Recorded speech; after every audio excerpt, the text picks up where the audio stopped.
2024 के चुनाव के तरफ बढ़ रहा देश और बिहार उसका अगर नेतृत्व करता है तो नीतीश कुमार को कई कुर्बानियां देनी पड़ेंगी। हमने पहले भी आपको चर्चा करके बताया है कि किस तरह से नीतीश कुमार अब इस मुहिम के हिस्सा हैं और इस मुहिम में नीतीश कुमार ने अपना सब कुछ झोंक दिया है।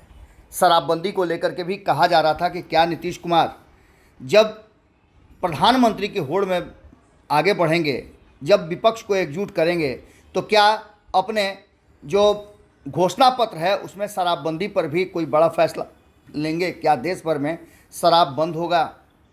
इन सारी बातों को लेकर के चर्चाएं चल ही रही हैं कि इसी बीच में कैबिनेट की बैठक में कल कुछ नियम बदले गए, कुछ शराबबंदी को लेकर के भी बातें सामने आई।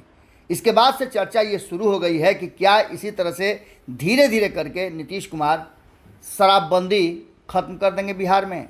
आपको बता दें कि बिहार में मुख्यमंत्री नीतीश कुमार की अगुवाई में होने वाली कैबिनेट की बैठक में मद निषेध और उत्पाद अधिनियम 2022 में संशोधन को मंजूरी दे दी गई है। इसके तहत अब संबंधित अधिकारी राज्य में मद निषेध कानून के उल्लंघन में जब्त किए गए वाहनों को उनके बीमित मूल्य का 10% या न्यायिक प्राधिकरण के साथ उचित परामर्श के बाद वाहन मालिक से जुर्माने के तौर पर 5 लाख रुपए वसूली करने के बाद छोड़ सकते हैं।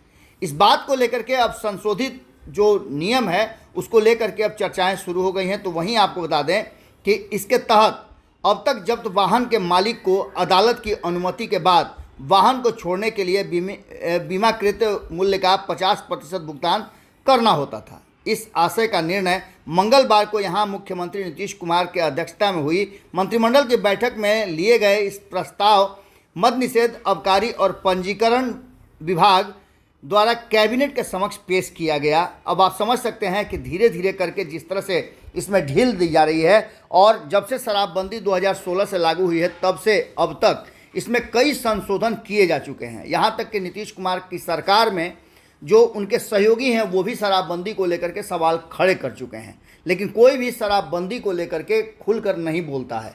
नीतीश कुमार ने इस तरह से ये कानून लगाया है कि जिसको लेकर कोई भी इसका विरोध नहीं कर सकता। हालांकि आपको बता दें कि पासी समाज ने इसका विरोध किया था और पासी समाज ने स्पष्ट तरीके से कहा था कि वो उनके जीविका का साधन है।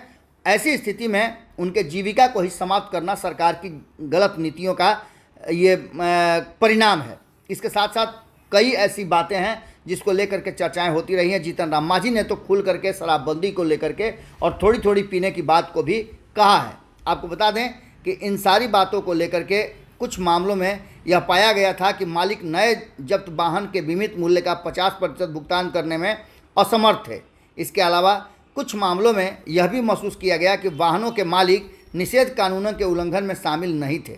इसलिए सरकार ने बिहार मद निषेध और उत्पाद शुल्क अधिनियम 2022 में विशेष प्रावधान में संशोधन करने का निर्णय लिया है। इसके तहत अब वाहन मालिक जब्त किए गए वाहनों के लिए बीमित मूल्य का 10% जुर्माना के रूप में या 5 लाख रुपए भुगतान कर अपनी वाहन वापस ले सकेंगे।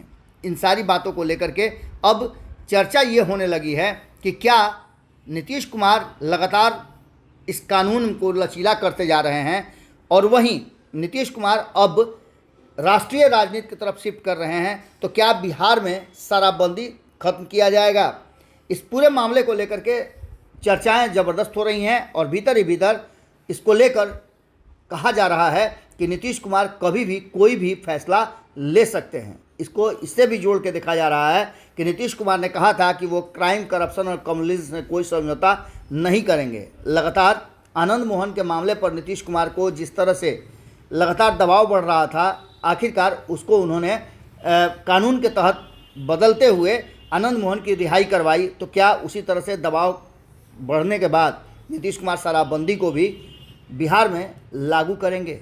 देखना दिलचस्प होगा कि आगे क्या होता है। 12 तारीख को बैठक है और 12 तारीख को विपक्ष के बैठक के बाद बहुत सारी चीज़ें खोल करके सामने आएंगी। जुड़े रहिए भारत लाइव के साथ, अगली खबर जल्द ही आपके सामने। वीडियो पसंद आई और वह बिहार के राजनीति और बिहारियत से सरोकार रखेनी तो सब्सक्राइब बटन दबा के चैनल के सब्सक्राइब कर ली। ओजे एगो घंटी बा, ओकरा बटन दबा देला से कुल सटीक और मारक खबर रुआ मुफ्त में मिल जाई।